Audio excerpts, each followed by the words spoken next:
Breaking news చూస్తున్నాం. SLBC టన్నెల్లో 19వ రోజు సహాయక చర్యలు కొనసాగుతున్నాయి.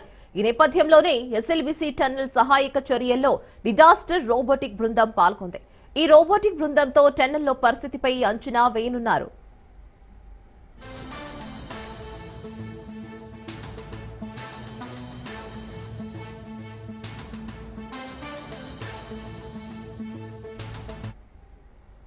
టన్నెల్ దగ్గర మాస్టర్ రోబో ఏర్పాటు పనులు కొనసాగుతూ ఉండగా కమ్యూనికేషన్ రోబో ద్వారా లోపలి పనులు అంచనా వేసేలా ఏర్పాట్లు చేస్తున్నారు. ఇదిలా ఉంటే రాత్రిలోగా 3 రోబోలు టన్నెల్ దగ్గరకు చేరుకున్నాయి.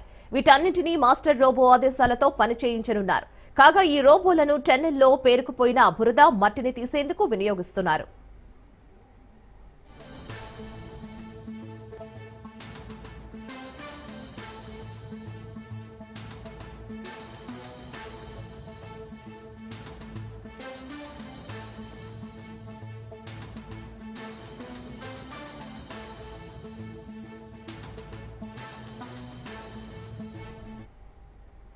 ఎస్ఎల్బీసీ టన్నెల్లో 19వ రోజు సహాయక చర్యలు కొనసాగుతున్నాయి. ఈ నేపథ్యంలోనే ఎస్ఎల్బీసీ టన్నెల్ సహాయక చర్యల్లో డిజాస్టర్ రోబోటిక్ బృందం పాల్గొంది. ఈ రోబోటిక్ బృందంతో టన్నెల్లో పరిస్థితిపై అంచనా వేయనున్నారు.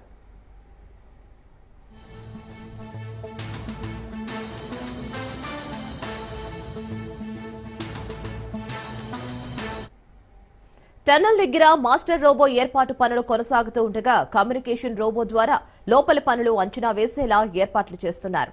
ఇదిలా ఉంటే రాత్రిలోగా 3 రోబోలు టన్నెల్ దగ్గరకు చేరుకోనున్నాయి. వీటన్నింటినీ మాస్టర్ రోబో ఆదేశాలతో పని చేయించనున్నారు. కాగా ఈ రోబోలను టన్నెల్లో పేరుకుపోయిన బురద, మట్టిని తీసేందుకు వినియోగిస్తున్నారు.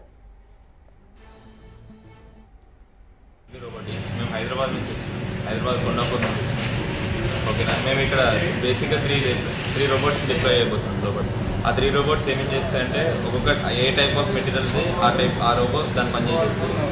స్లడ్జ్ ఒకటి, ఏ మెటీరియల్ అది దాని తగ్గట్టు అది తీసి బయట వేస్తూ ఉంటుంది. దీనివల్ల అడ్వాంటేజ్ ఏంటంటే మ్యాన్ దూరం నుంచి అన్ని ఆపరేట్ చేయగలుగుతాం. ఇంకొక ప్రాణహాని ఇంకేం జరగకుండా అన్నీ ఆటోమేటిక్గా అయిపోతుంది. ఈ మెయిన్ రోబోట్ ఏంటిదంటే ఇక్కడ నుంచి అన్ని మనం స్విచ్ చేయగలుగుతాం. ఈ మెయిన్ రోబోట్స్ నుంచి బయట నుంచి అన్ని ఆ 3 రోబోట్స్ మనం ఆపరేట్ చేయగలుగుతాం.